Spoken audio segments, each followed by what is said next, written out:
Hey there, everybody. It's me, Alex, and I am recording live a top 2 cottage cheese boxes to bring you basically a version of like a toy haul, but for card games.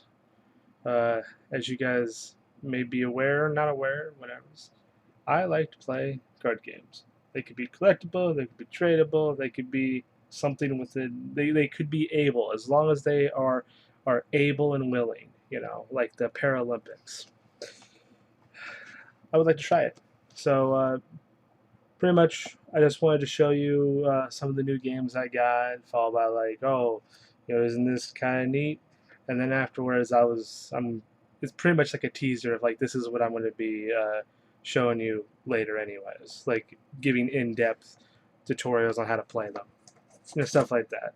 I've been meaning to do it for a very long time. I just never had the appropriate time, and sometimes I would like to play video games in between instead of doing tutorials.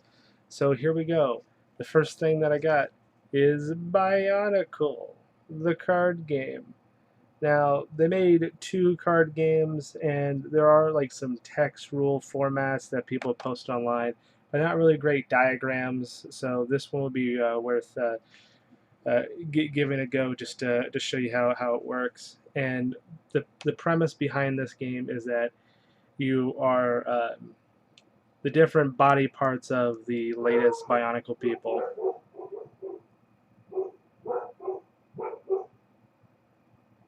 The latest body parts.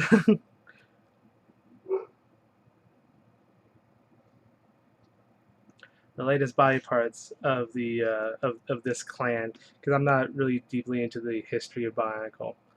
Um, just because I only collected like 2 figures and I didn't read up on the rest of it. But it's called the Toa Nuva Reconstruct card game, where the Toa Nuva, I guess, were a big deal.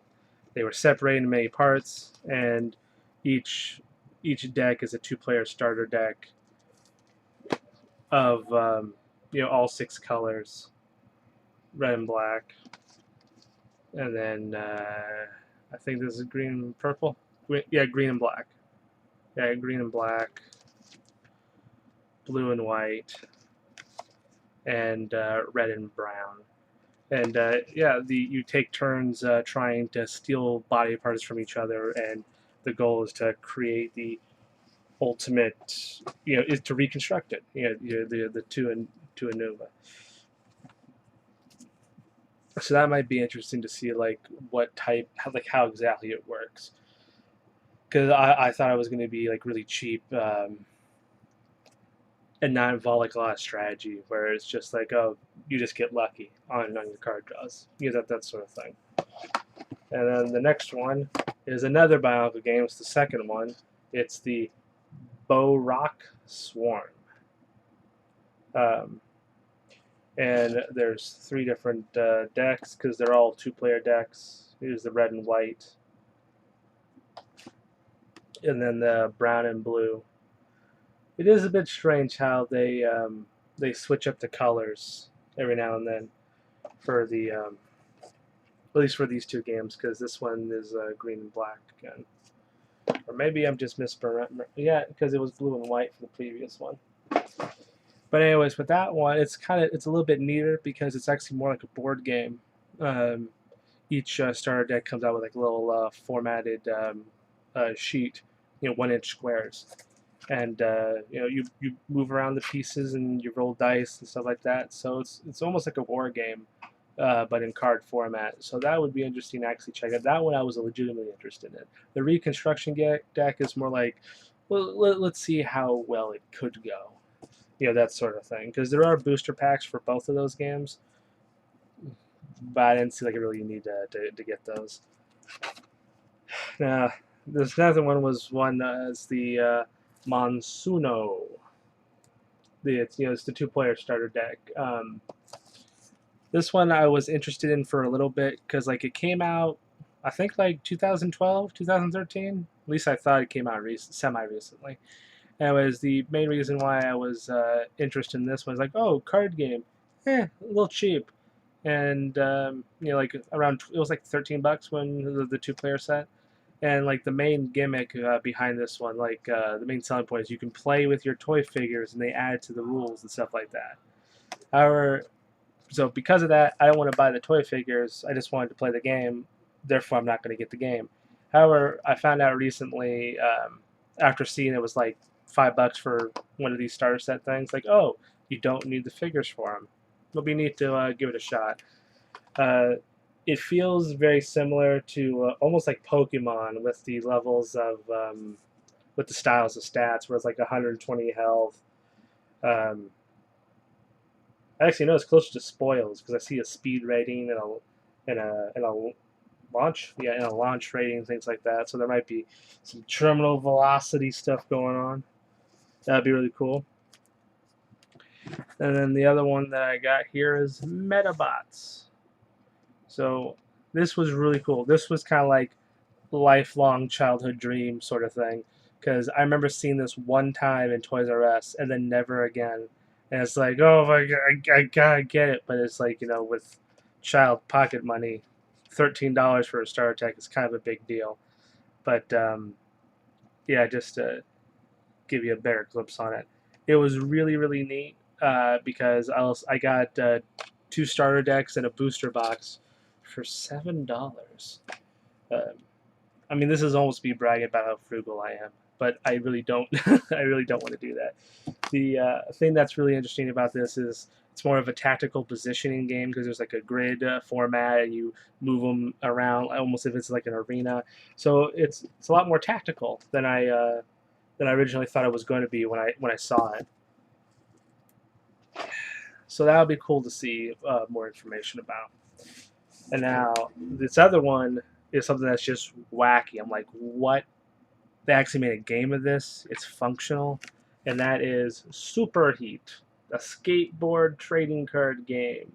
Now, a lot of these, they have made quite a few trading card games for sports, for basketball, baseball, and for skating. A lot of the times they've been very lazy on it, where they've always done like a war style, where it's just like higher card wins, and you flip cards over, or you have 7 in your hand, but still highest card wins. So this one will be interesting to see. Yeah, I mean that's pretty much all there is to say about it. There's not much even information on the back of the box, let alone the top, in the front of it. But I got all 5 starter decks. They're all 2-player starter decks, where it's like 21 cards each. You can barely see it, and there's also just a lot of glare because they're still in their wrap. They'll go away when I open these things up. But then then there's the rest of that. Like, again, pretty much pointless because of the glare. And it was something that I was really really happy to see was Rage, the Werewolf, the Apocalypse card game. Now, I remember seeing this for some deck lists. Like, they were showing, like, strategy deck lists from the Wizard of the Coast Duelist magazine when that was still around. And I was just like, oh, man, there's just all these card games. Must be really, really cool. And they had, like, they had deck lists for, like, I think it was, like, Worm, Blood Rage or something like that. Battletech, that was another one that's really cool. Like, Battletech, I don't know any of the rules for that one. I just was lucky enough to get like a stack of cards, like I think like a 400 count box of cards, and I just was just in awe of like seeing like the robot mech suit cards, just because it looks so really cool. And the same thing applied with that Rage game, where I just I was seeing screenshots of like the layout of the card. I was just like, wow, that's actually really impressive.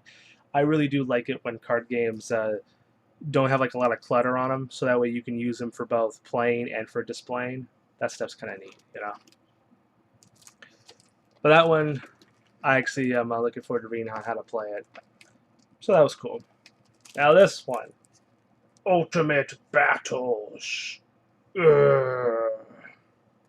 Now, from what I remember, this is actually a very simplistic card game.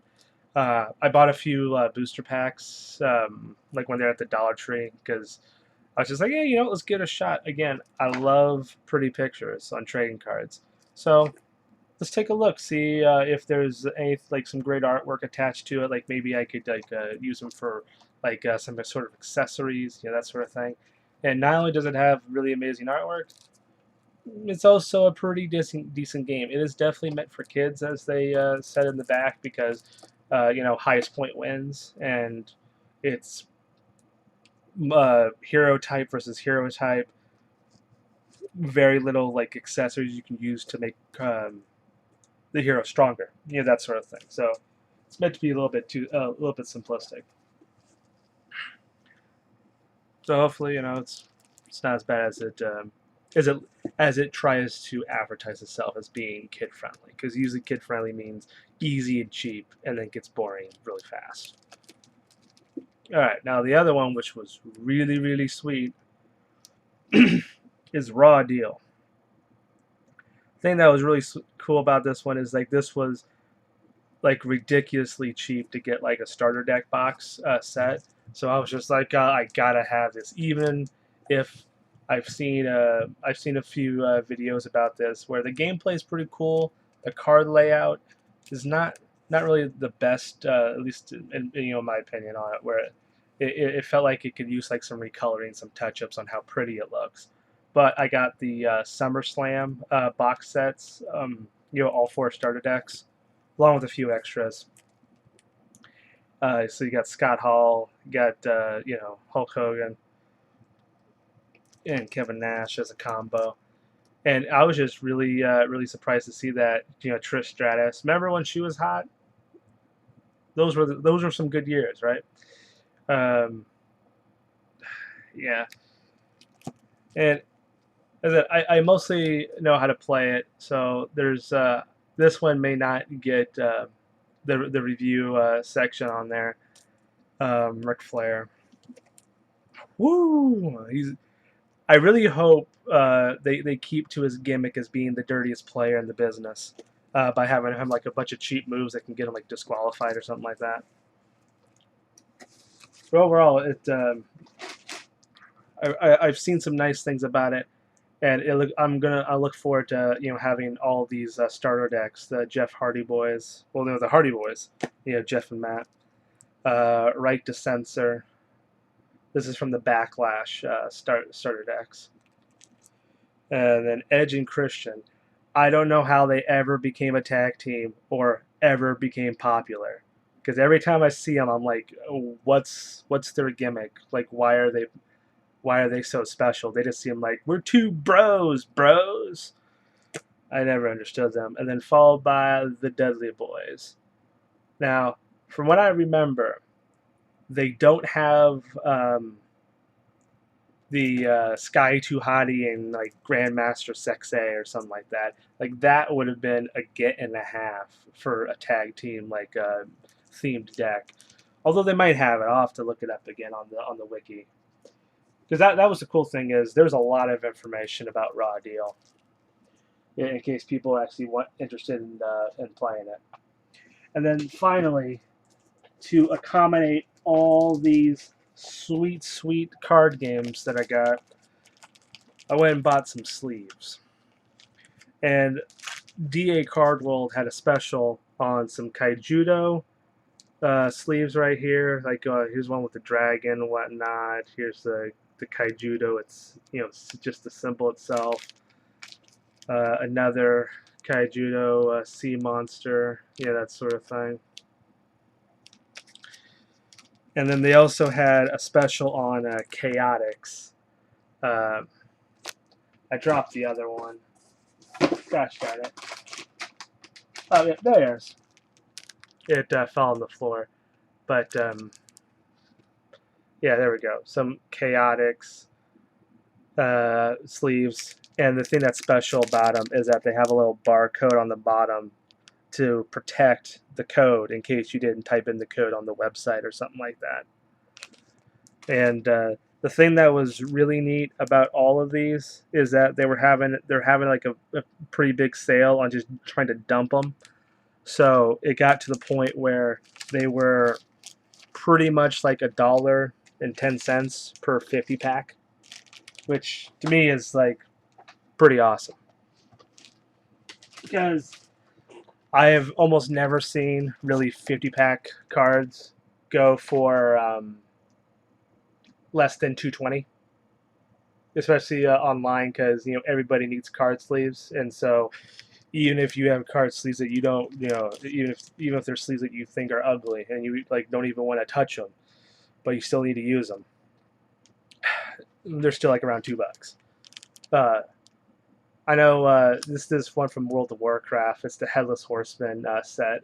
These are really awesome because I always like artwork from like some of the cards, but I always hated like with Magic the Gathering. They have like just like half the image is Magic the Gathering advertise right now, and I just like, come on, ease up. Maybe I'm not gonna be playing Magic the Gathering cards with these sleeves.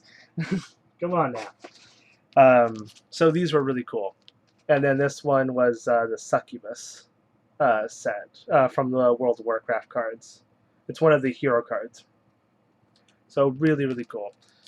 And that's just not a small, that's just one of each that I got. I actually bought them in 12 packs because for like the Kaijudo ones, they were like $10 for 12 of them. So, less than $1 each for 50-pack cards. That's what we call pretty good.